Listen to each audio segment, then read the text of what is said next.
I'm amongst friends. You are indeed. So everybody keeps telling me, confident and competent. Not quite how I feel at this precise moment, but I'm sure I'll get warmed up. So thank you for my introduction, and thank you to the Foundation for inviting me to speak for the third final time. What I'm going to do is I'm going to take you on a little journey of my career as where I've got to and what I have now seen as being somebody who's had a glimpse into higher education and initial teacher training, some of which is very warming and other bits are possibly something that we as a conference might need to think about. Foremost, I am an early years teacher, and I started teaching in 1975 and grew a love for teaching children to read and write. My life changed. In fact, it was quoted by me that my life has changed when I found Synthetic Phonics in 1994. So I am one of the early pioneers of teaching synthetic phonics within school. I couldn't shut up. I loved it so much I started telling everybody about it, and with the help of Chris Jolly over there, he accredited me as a trainer, and I started working within the UK, not just locally but further afield, and got a passion in making sure that people understood how to be able to teach synthetic phonics efficiently. I was lucky enough to be part of the Rose Revolution. I was one of the schools that they chose, so that was a lovely day when my head said, we're trying to keep inspectors out of our school, not encourage them to come in, because they took evidence from my class, from obviously the children and their work, as well as talking to senior management about how effective the synthetic phonics was working. And of course, as somebody has already said, it made our Christmas when we found out that it was going to be in every school. I've been lucky enough to take my practice as a trainer all over the world, and I show you this because it has made me challenge myself as to how I can train the most effective way possible, because all these different types of schools and settings and teachers have all had a different platform from where they've come from. And we have talked about the global issue, and I did want to actually draw your attention to Nigeria, which is somewhere that I visited in 2002. I've got a little thing here to say 2002, long time ago now, but now in 19 states in Nigeria, the State Universal Basic Education Board has got synthetic phonics in the form of Jolly Phonics in every school. And, which is more interesting for me, is that the National Commission for the Colleges of Education are embedding synthetic phonics in the National Teacher Training Programme. So they're looking right at the roots, getting it going. This has been a collaboration between Chris Jolly Learning and with Universal Learning Solutions. So I think that's something that I wanted to bring to your attention, how wonderful when Nigeria gets a lot of bad press that is going on.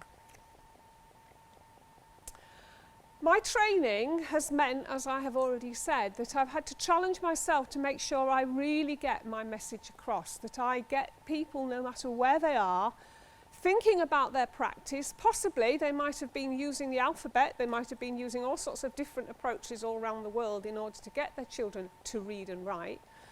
But from my point of view, I needed to be clear, and I realised that clarity in your training is important.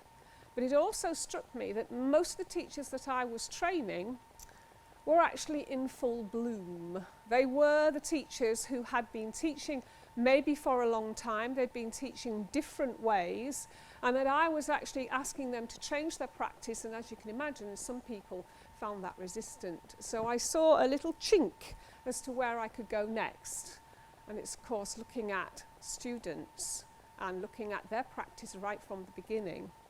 Now, I've always loved working with students in school. My last post in school was of a leadership role, and I had a student every term. So I loved having them in. I loved their creativity, I loved their enthusiasm, I loved their bravery, and I kind of quite enjoyed seeing what happened next. It developed further because I then made a relationship with some of the link tutors that came into the school and started talking about what was happening in college and what was happening in school and how we could possibly start helping each other. And this was the early, again, seeds of partnership schools, which is now a much bigger force than it was in those days. I was asked to go in, Leeds University and Bradford College, mainly to do some guest lecturing about phonics. They could see that I was passionate about teaching synthetic phonics correctly, so I was invited in, and I started to get to know the team that worked in particularly Bradford College. In fact, I became part of their planning team, so that when they were planning new modules, they actually invited me in to see what I could offer as maybe a minibus to school, a coach to school, maybe our teachers going into college, a lot of lovely things being set up. Until in the end, one day, there was a job there. And there I was as a primary school teacher thinking, should I, shouldn't I? I quite liked the idea because I was actually heading towards retirement. So it seemed to make sense to me to start off in a training college, to have my wonderful teaching career and possibly end it and pass on all my wealth of enthusiasm onto the new students. So in 2012, I attained a post at the college as part of the English team and as an English tutor. Working with students in college has always had been a very positive event for me because I'd been a guest lecturer. So I had come and they'd all been sitting up nice with their pencils sharpened, been told, you've got somebody coming in from school, listen, because she's a practicing teacher. She'll be covered in glue and she'll be ready to talk to you. What actually happened was slightly different. I have to tell you that I was on a massive culture shock. I had never seen anything like it. From being in a primary school with 4-year-olds to having this bunch of students who cried, who screamed, who showed me how hard it is to learn how to be a teacher. And we sometimes forget about that. It is a very, very, very complex job to be a teacher. And I was definitely in with the mop-up stage, which I'd not seen before. The other thing I had to deal with was acronyms. I was given my timetable and I had to go to my MD and say, excuse me, I understand the days of the week and the times, but the rest of it in the middle, I don't understand. We don't have timetables like that in the reception class. I had been telling teachers in school that when they moved from year 3 to year 5, don't worry, don't panic. You know, if you're a teacher, it's a transferable skill, yeah? You can do it. I was in the reception class with my littlies. Surely it was just going to be the same. Keep them motivated, lots of hands-on, make sure they have talking partners, whiteboards, it's going to be a cinch. What I hadn't expected was the first years. I thought, first years are going to be so cute because they're the ones who've just arrived and they're the ones I can really indoctrinate with my synthetic phonics. What I wasn't bargaining for was the cool David Beckham lookalikes that came in rippling their muscles and the girls looking at the boys and the boys looking at the girls and me saying, can everybody put their mobile phones down, please? It's time to listen.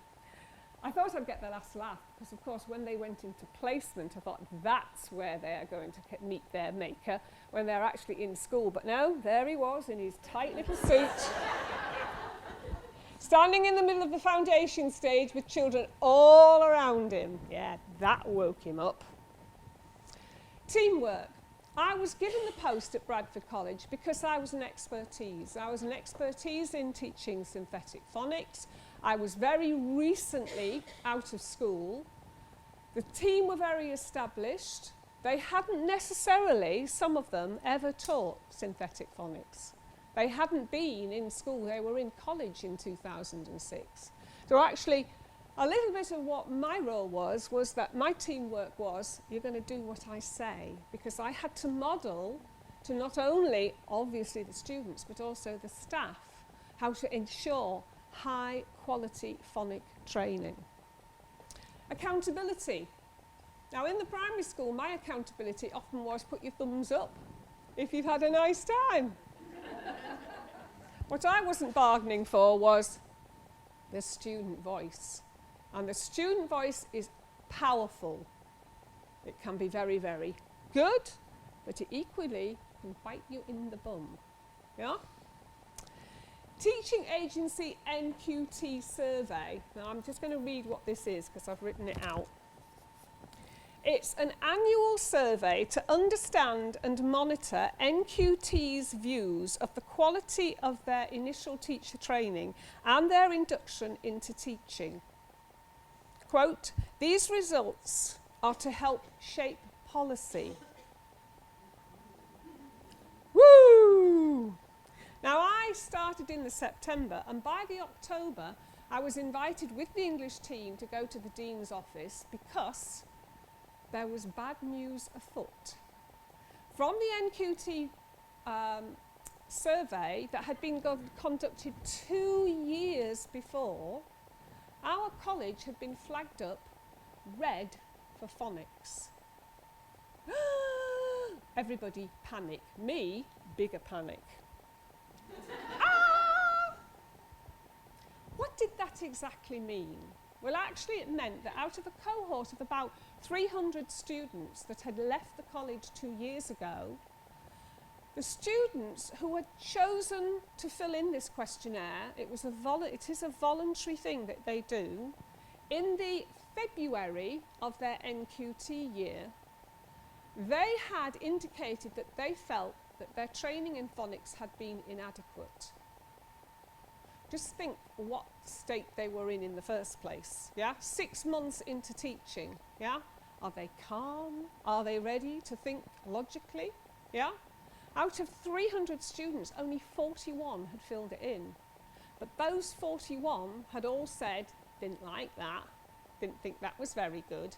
I was going into year 1, but now I'm in year 6, and now I'm back in year 1, and I don't know what to do, and I can't remember what I did at college.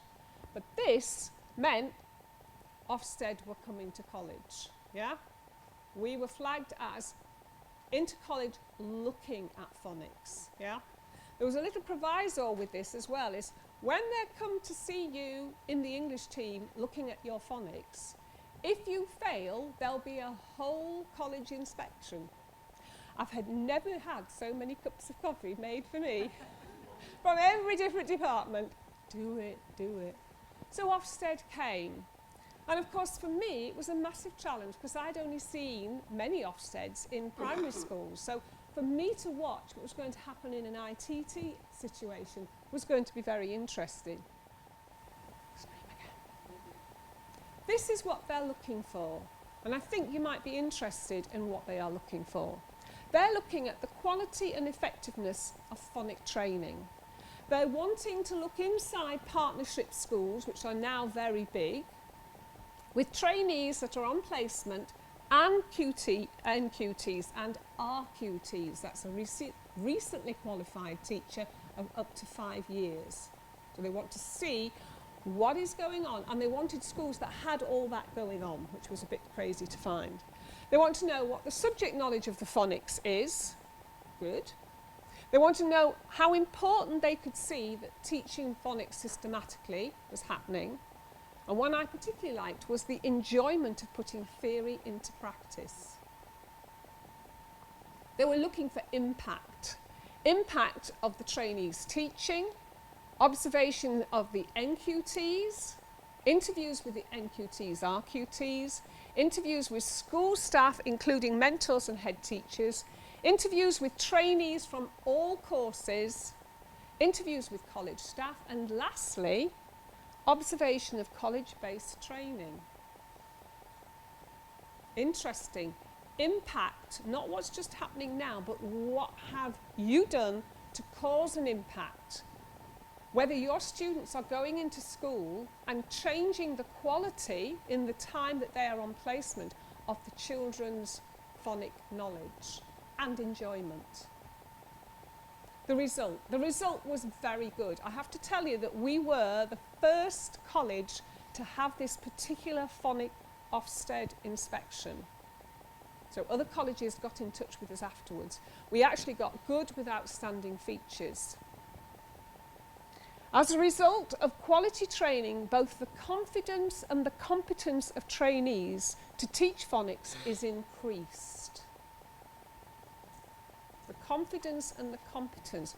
We've been talking a lot about getting children 100% further on. If we've got competent and confident teachers of phonics coming into schools, that would make a difference. These are some of the things I brought out of the report that I thought were particularly worth noting. They liked that we had clear procedures for auditing, testing and tracking trainees' subject knowledge and practical experiences of teaching phonics. Their practical experiences and their subject knowledge. They liked that we had joint observational opportunities for linked tutors with language tutors.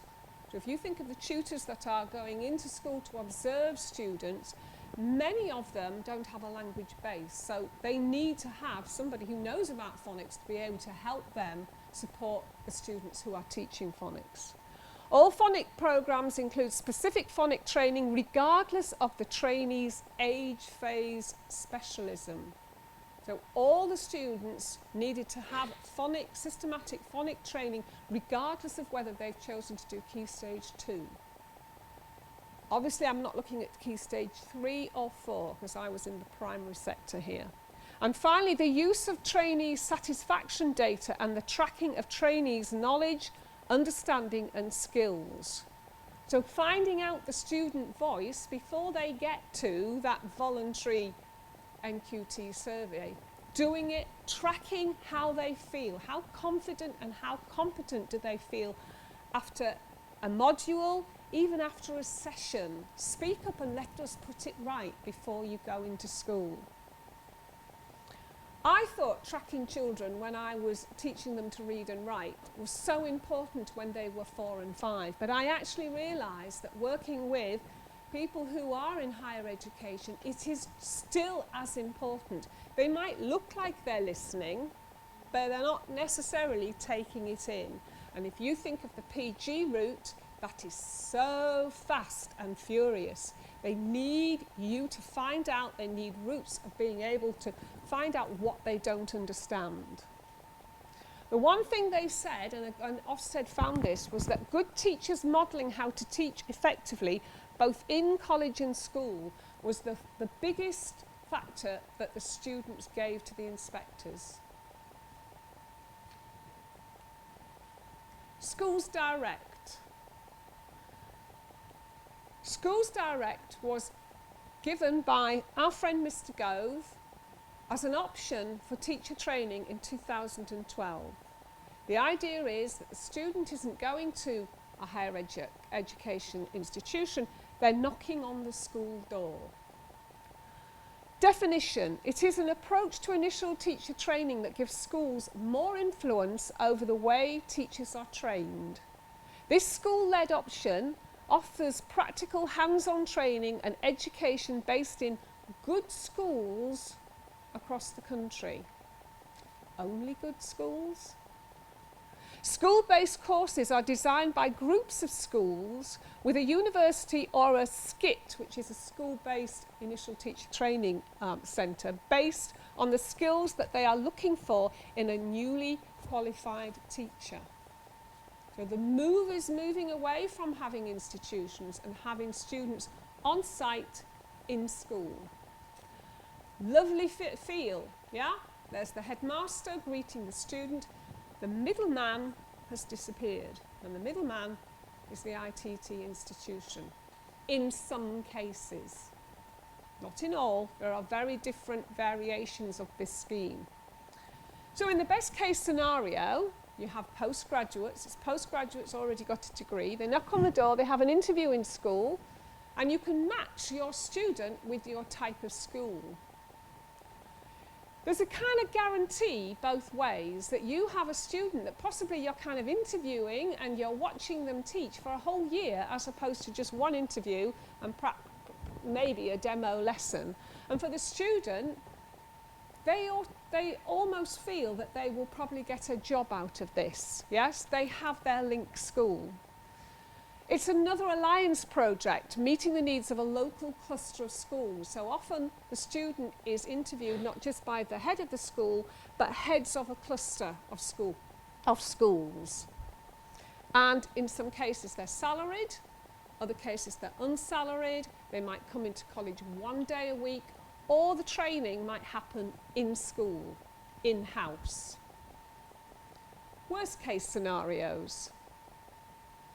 They're separated from the student group. People who've been to college might look back on their days and remember what happy times you had with some of the students that you learned with. That might disappear. Bit of an us-them division, because when the students are placed in college for their first teaching practice, some of them they already know where they're going, where other people are going to get a huge surprise and go, oh my God, I can't do nursery, and cry. Yes? Oh my God, I'm doing year 6. This lot already know where they're going. Sometimes there's no difference in their placement. So if you're a PG student, you might work in a school in your autumn term, and your second placement might be a very similar school because it's in the same alliance. Yeah? You might be matched for the wrong reasons.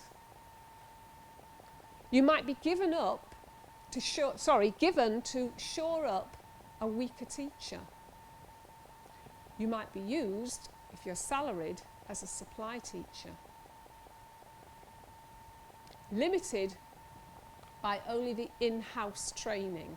And it's the in-house training that I have a little bit of a problem with. Who is now training our future teachers?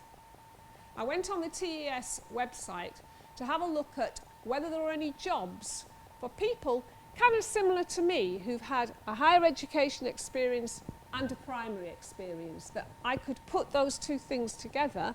I think I'd get the job, wouldn't I?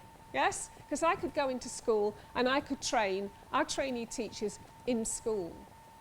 But when I looked, in fact I've written down some of them, I found a phase manager, I found a core curriculum leader, I found an assistant faculty leader, director of learning, all sorts of fancy names now, but none of them said you will be training the school's direct students in your school. So when I asked students, who is training you? They said, oh, well, the deputy head tries to, but I mean, the workload on teachers is massive. There has to be some room here. If the teacher training is going into school, there has to be the expertise and the room and the space for it to happen within school. They can't just rely on the students being in the classroom, because they do need to know about the simple view of reading. They do need to know about assessment. They do need to know more than just observing another teacher teaching. I've done some action research. Back to my college. Wake up, everybody. What I did was I took a cohort of PG students and had them in the room with a questionnaire. They couldn't go till they filled it in. The questionnaire was December 2014. They had 1 term in college and they're now preparing for their first 7-week placement.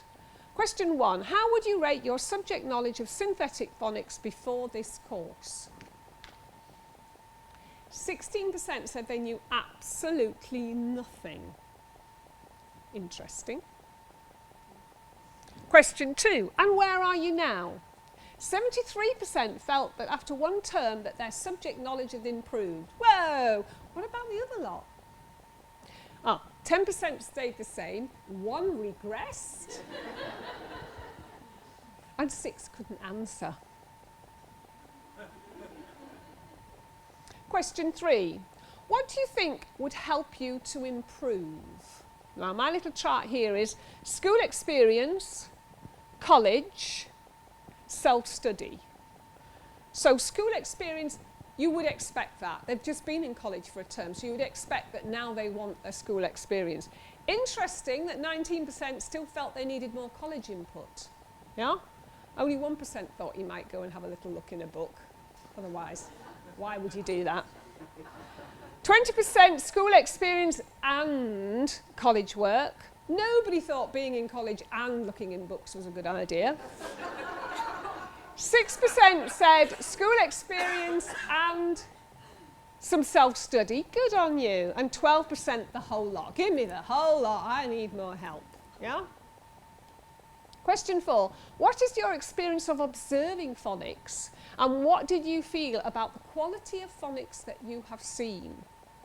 Well, it was kind of dependent on which key stage you're in, although they'd had a school-based task which had required them to watch 3 successive phonic lessons. So I knew that. Right. 67% thought they'd seen good phonics. 17% thought, not so good. 5 thought it was dreadful. And 11 didn't know and hadn't seen any. Phonics schemes in school. Well, as you know, there's a lot going on, and there's a lot that teachers are using, hopefully, as Jim Rose has asked us to look at it and to teach it systematically, properly, the whole lot. What do you know? Question 5. Which scheme is your school using? Well, 16% were using Read Write Inc, but 1 adds to it, which is quite interesting in itself when it's a complete scheme. 16% used Jolly Phonics, but many add to it. 5% were using Floppy Phonics, 2% Phonic Bug, 12% is still using letters and sounds, and 18% use a mixture of the whole lot together. Interesting. 31% didn't know. Questionnaire update. I emailed every single one of them with a very nice little letter saying, hello, you helped me so much when I came into college. I've emailed them twice. Do you think you could possibly answer these questions? And these questions were similar to those now you've come out of practice. I got 2 replies. Out of how many students were there? 64. 2 replies. 2 emails, very personal, took me ages. Dear Natalie, hope you're doing well. Could you please look at these questions and fill them in? You see, the first questionnaire, they were in the room and the door was closed. But leave them to it, which also makes me suddenly think about the NQT survey again. Was it voluntary? It wasn't voluntary. I wanted them to answer me so I could come today and tell you what the results were. Hitting the ground running. That is what we expect of our students. That's what the schools expect. That's what the parents expect. The children need somebody who is going to come into school and know how to teach phonics effectively. Where were we in 2006? We turned our heads with our passion for teaching children using synthetic phonics. We endorsed discrete, multisensory, progressive, accumulative programs that offer challenge and pace for our learners. And we raised the standards and expectations in early reading. And where are we now? There must be no compromise whatsoever in the quality and the effectiveness of phonic training in initial teacher training. We need to get 100% of children being able to teach phonics, and the training is the thing that I am worried about, because the more we move training into schools, the more we must focus on that training still being as good as it should be. And I do have to say that my little glimpse into initial teacher training did warm my heart, because they are being taught how to teach children to read. The simple view of reading is something that when I verify 3rd year, 4th year students, they have to talk me through it. They have to tell me how they would assess a child who was, you know, short of this or that. Yeah? So it is healthy in colleges, but what is going to happen when they're in school? Because the workload of teachers is so vast and there doesn't seem to be any room for them. Anyone who knows Tuffy Y? We need students that are confident and competent. Thank you very much.